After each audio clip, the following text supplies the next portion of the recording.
Hello, my name is Shayna, and I'll be talking about exception handling. There are two types of exceptions, checked and unchecked exceptions. Unchecked exceptions are runtime exceptions. They still compile, but will normally terminate the program if the exception occurs.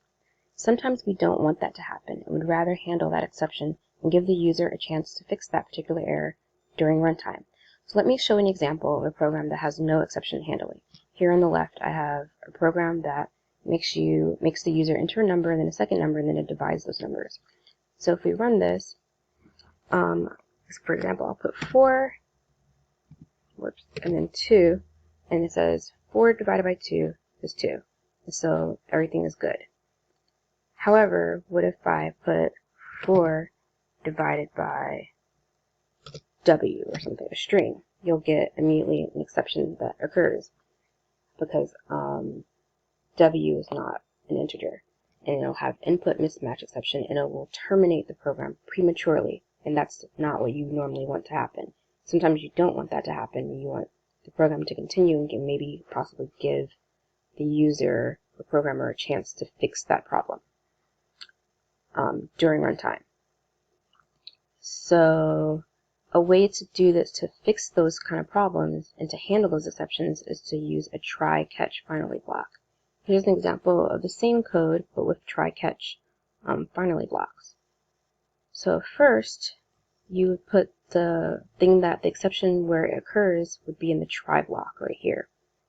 And then it would catch that exception here in the catch block, and you'd have to put the name of the exception that it is catching, which is the input mismatch exception.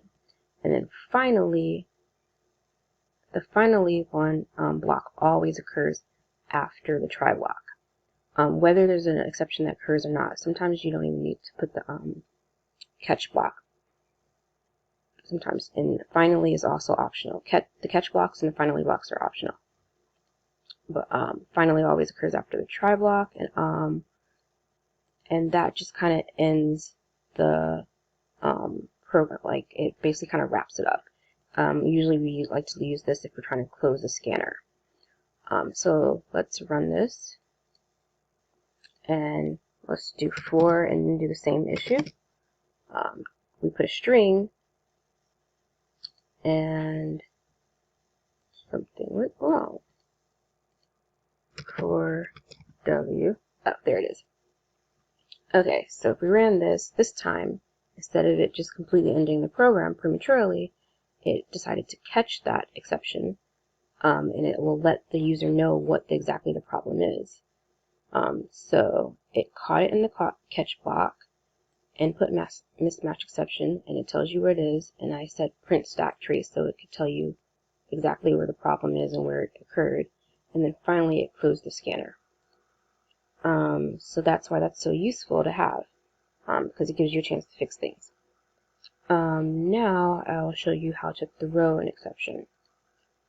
Here's an example that's similar, but I'm creating a brand new exception from scratch. This is an example of creating a custom exception and also throwing an exception.